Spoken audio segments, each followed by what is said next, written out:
For those of us who have been immersed in the world of defence and national security, it is difficult to overstate the significance of developments this week. Our Prime Minister announced that Australia would participate in a new tripartite partnership comprising the United States, the United Kingdom and Australia. Now, make no mistake, this is a big deal, as is being acknowledged by many seasoned observers like Paul Kelly. Britain remains a formidable military power, especially a formidable maritime power. And to its credit, the government of Boris Johnson has offered political asylum to many citizens of Hong Kong who have fled after the brutal crackdown there over the last 18 months. Britain has also deployed aircraft carrier groups to the Indo-Pacific and exercised its right to freedom of navigation in areas claimed by China, in breach of its obligations under international law. Next week, we'll see the Prime Minister engage in the so-called Quad, a loose coalition of nations bound together by democratic values and mutual apprehension about increasing Chinese assertiveness. Now, my first guest tonight was very prescient in observing the need for all these matters to be dealt with when he was Prime Minister of Australia. I'm referring, of course, to Tony Abbott, who resumed our military and naval collaboration with India during his Prime Ministership, was a very forward-leaning Prime Minister, especially when ISIL engaged in operations against the government of Iraq, and was always genuinely deeply immersed in national security issues. He wrote a very impressive piece in today's Australian, strongly endorsing the current government's position on both the new tripartite arrangement and the move to equip the RAN with nuclear-powered submarines. It's a pleasure to speak with former Prime Minister Tony Abbott, who joins me from Sydney. Mr Abbott, good evening. Catherine, lovely to be with you. Absolute honour. We go a long way back and we've discussed these matters over curries, but let's move straight to the chase. Your piece today really did congratulate the government fulsomely for this move. What do you see as the major significance, firstly, of what you were once criticised and sneered at by some of the foreign policy elite for talking in terms of the Anglosphere? You've been vindicated, have you not, with this arrangement? Well, I'm very pleased to see it. I think it's one of the biggest decisions that any Australian government has made in decades. It does three things. First, it gives us a vastly more credible strategic deterrent because nuclear submarines are immeasurably more effective, can carry more weaponry, can go further, faster than the conventional alternative. Second, it brings back Britain into our region. It's good to see Britain east of Suez once again. Third, and very importantly, by joining the nuclear-powered submarine club, Australia will be a much more significant member of the Western Alliance than ever before. We will never be quite as significant as countries like the United States or the United Kingdom, but we are vastly more significant than ever before, and I think this new pact is an acknowledgement of that. And as someone who served in the ADF during your Prime Ministership, I know you took an active interest in the granularity of these matters, and it was powerful to see you arguing some of the sustainment pieces today. You made a couple of very important points, and that is the lead times are still too long, aren't they, in that the 18-month discussion about design. We need to get on with this, don't we? Would you be arguing perhaps for a buy an off-the-shelf submarine, as you were willing to do when you looked at the Japanese alternative back during your leadership? This is exactly right, Catherine. The last thing I wanted us to do back in late 2013, when I turned my mind to the absolute urgency even then of getting the next generation of submarines, was a repeat of the Collins experience. Now, Collins ultimately became a very effective boat, but it took about a decade longer than it should have, and it cost many, many billions of dollars more than it should have, because we took a small Swedish submarine and totally redesigned it, totally rebuilt it in a totally unprecedented way for long-range operations. Now, I wanted to avoid that. I essentially wanted an off-the-shelf option. Yeah. I thought that the Japanese sub would give us pretty close to that. It turned out that that wasn't the case. The French option was really the worst of all possible worlds. It was taking an existing nuclear design and wasting 15 years to rebuild it as an inferior conventional sub. We've finally got this right, but let's not, to put it bluntly, bugger things up again by fiddling around with two excellent available designs. There's the British Astute class, there's the American Virginia class. Let's very quickly decide which one of those we want. Let's quickly find out which one is most likely to be available almost immediately. Let's make that decision and let's get cracking with the build. Now, while I'm all in favour of maximising Australian industry's involvement in our defence acquisitions, the important thing with these subs is to get them as quickly as possible.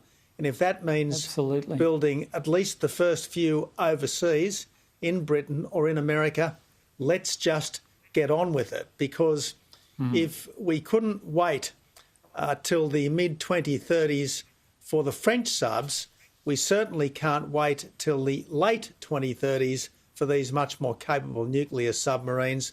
The strategic challenge is now. The Australian response needs to be now, and that means don't let the boffins from the Navy get near these designs with their inveterate urge to fiddle and try to improve for Australian circumstances on what are already absolutely outstanding pieces of kit. And I had that discussion with former Admiral Raiden Gates, whom you'd recall with fondness, I'm sure. He said exactly the same point. He said we should have people at the US nuclear school immediately and get an off-the-shelf component. Tony, did you find heel dragging was just institutionalised at Russell Hill during your time? Like, is this something that you can sound a warning bell to Peter Dutton and Scott Morrison about? Because it seems to me that this urge to tinker, and likewise a desire on the part of a couple of your less admirable predecessors, Turnbull and Pine, to use defence projects for industrial welfare rather than warfare is a real problem. The combination of the two was fatal in this case. Are you talking to this government and are you being heard? Well, look, I have plenty of private conversations with people, but naturally enough, Catherine, I'm not going to go into them. No, sure. Scott Morrison and Peter Dutton both sat at different times with me in the National Security Committee of the Cabinet, and repeatedly I would find myself saying to the defence chiefs, why is this all taking so long? Because even 6 years ago, we needed to build up our naval strength in particular. And the point I kept making back then, and I would make even more urgently now, in World War II, whole classes of warship were designed and built and into service within 18 months. Things are not quite as dire now, thank God, but they are urgent. They are absolutely urgent. If you look at the scale of shipbuilding, in particular naval shipbuilding in China, it is absolutely on a par with the scale of United States shipbuilding during World War II. That's why I say there is absolutely no time to waste. Grab the best design we can, whether it's the Astute or the Virginia. We don't need 18 months to make that decision. and there's no reason why we shouldn't be able to start building next year in whatever shipyard is available, and if it happens to be overseas, so be it. And look, you made some other really telling points about our stockpiling of fuel reserves and our stockpiling of munitions. Jim Molan's been a voice in the wilderness on this supply chain vulnerability. They were points well made. I want to bring you to one that you particularly made a point of, though, and our friend Peter Jennings has said it. You can fit the ADF in its entirety inside the Melbourne cricket ground on a big match day. You argued for a bigger personnel base, essentially, by expansion of the reserves. Tony, it's a tough question. Would you entertain, if you had a blank sheet of paper and were back in the lodge, do you think we need national service in this increasingly perilous era? I can remember years and years ago watching an episode of Yes, Prime Minister, and Jim Hacker asked one of the generals whether a national service needed to be reintroduced. And he made 2 points, the general. He said, first of all, it would be very good for the country, but he said it would be very bad for the army. Very good for the country in that it would inculcate a much stronger sense of patriotism in the general public, but very bad for the army in that the last thing you want, or indeed the Navy or the Air Force, is people there who don't really want to be there. So I think in the short run, what we need is to very significantly and substantially increase the reserves, call for volunteers, see what we get. I think that we might be surprised at just how patriotic young Australians turn out to be, young and not so young Australians. I'd never derogate that. But you did make a very telling point that there was a G20 being held and a Russian flotilla was clearly sent to make some ominous manoeuvres in our vicinity. And when you looked at the arsenal, we were only capable of putting 2 Collins class to sea, and they were too slow. And we were still operating the Orions. And the lack of strategic depth is a real problem, isn't it? We've had trouble crewing these submarines, so if we're going to an 8 submarine fleet, we've always been short of submariners. I don't see an easy way around that personnel question. Well, this is why we need more personnel, and if we have a much larger reserve, we've got the opportunity to slip people in and out of civilian and military life.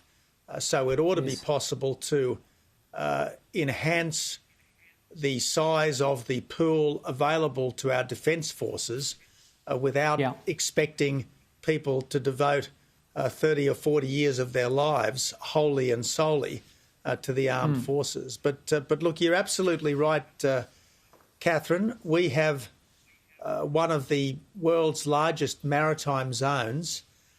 Yes. We have capable armed forces, we have a capable Navy, but it needs to be much, much bigger than it currently is. I've been saying for some time in response to government statements that we are embarking on the largest naval build-up in our peacetime history. Yes, it might be the largest, but it's also the slowest. That does, I hope, change as of now, but certainly... up until Thursday, it was not only too slow, it was also too small. Now, hopefully, as part of this new pact between Australia, the United States and the United Kingdom, our surface fleet will also be substantially increased.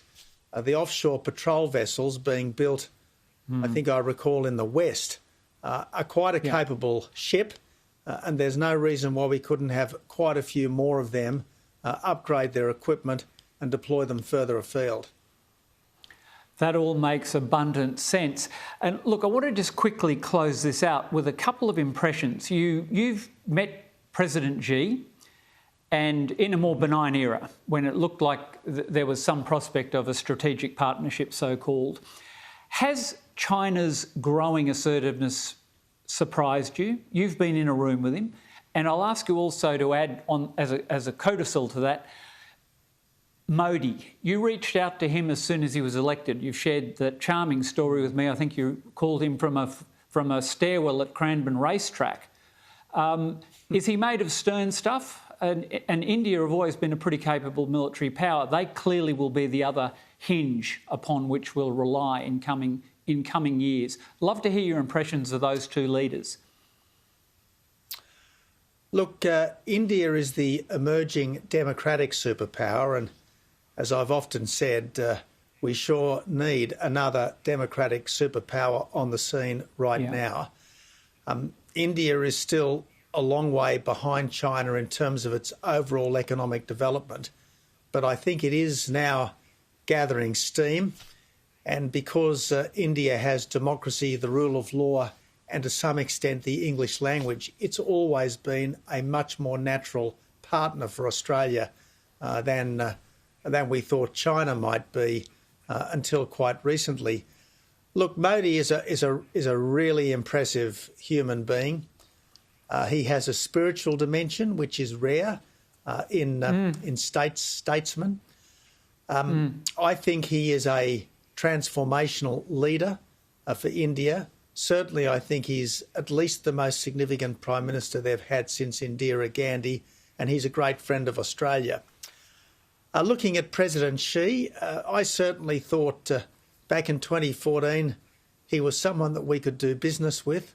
At that stage, it was still possible to be optimistic about China. Let's not forget that it was in the Great Hall of the Australian Parliament that President Xi declared that China would be, quote, fully democratic by mid-century. Now, obviously what he meant by democracy and what we mean by democracy are two different things, but nevertheless it was significant that that was the terminology that the English version of his speech used.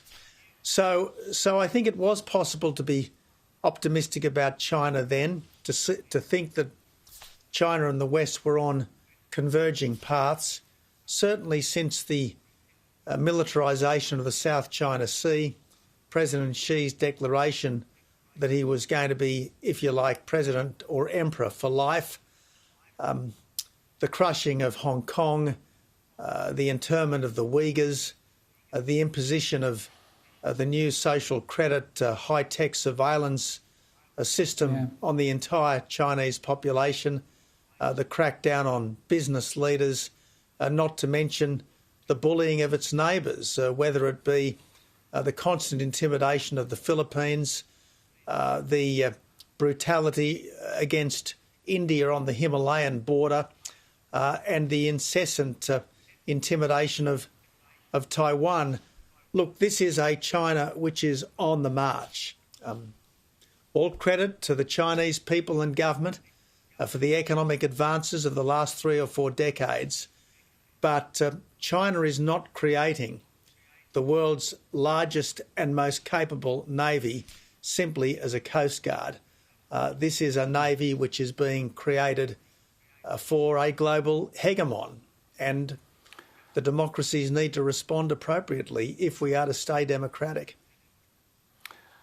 And on that note, Tony Abbott, thank you for those brilliant insights. I believe history will be kinder to you than some of your colleagues were a few years ago, and your contribution to Australian public life and global security, I am sure the best years lie ahead of you. Thank you and good evening. Thanks, Catherine.